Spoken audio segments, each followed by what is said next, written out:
নজর রাখবো পরের খবরে। মেসি ইভেন্টে টিকিট বিক্রির দায়িত্বে থাকা সংস্থার ভাইস প্রেসিডেন্টকে জিজ্ঞাসাবাদ, 6 স্পন্সরকেও তলব। তদন্তকারীরা জানতে চান শোয়ের জন্য তারা কত টাকা দিয়েছিল আর সেই টাকা বাজেয়াপ্ত করে দর্শকদের টিকিটের টাকা ফেরত দেওয়ার পরিকল্পনা।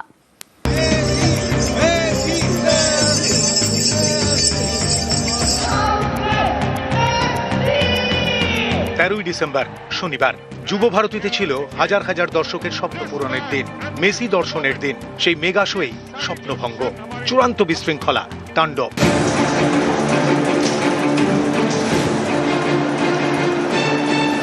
মাঠের মধ্যে মেসিকে ঘিরে ভিড়। সেই ভিড়ের কারণেই হাজার হাজার টাকা দিয়ে টিকিট কেটেও স্টেডিয়াম থেকে মেসিকে দেখতে পাননি দর্শকরা। প্রশ্ন উঠেছে, মাঠের মধ্যে এত লোক ঢুকলেন কিভাবে? তারা মেসির কাছে কিভাবে চলে গেলেন তা জানতে সিটের নজরে অনলাইনে টিকিট বিক্রির দায়িত্বে থাকা সংস্থার ভাইস প্রেসিডেন্টকে মঙ্গলবার বিধাননগর পুলিশ কমিশনারেটে জিজ্ঞাসাবাদ করে সিট। মেসি ইভেন্টের মূল উদ্যোক্তা শতদ্রু দত্তর মুখোমুখি বসিয়ে জিজ্ঞাসাবাদ করা হয়। জানতে চাওয়া হয় অনলাইনে কত টিকিট বিক্রি করা হয়েছিল, কমপ্লিমেন্টারি টিকিট কত ছিল, বিক্রি করা টিকিট থেকে কত টাকা দেওয়া হয়েছিল শতদ্রু দত্তকে। সিটের দাবি, জিজ্ঞাসাবাদের সময় শতদ্রু দাবি করেন টিকিট বিক্রির দায়িত্বে থাকা সংস্থার থেকে তিনি টাকা পান, সেই টাকা পেলে দর্শকদের টিকিটের দাম ফিরিয়ে দেবেন।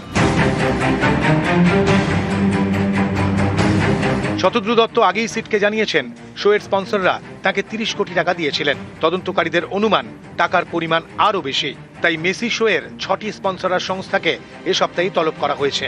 সিটের দাবি, স্পন্সরার সংস্থাগুলির থেকে জানতে চাওয়া হবে তারা কে কত টাকা শতদ্রু দত্তকে দিয়েছিল, সেই টাকা বাজেয়াপ্ত করে দর্শকদের রিফান্ড করা হবে।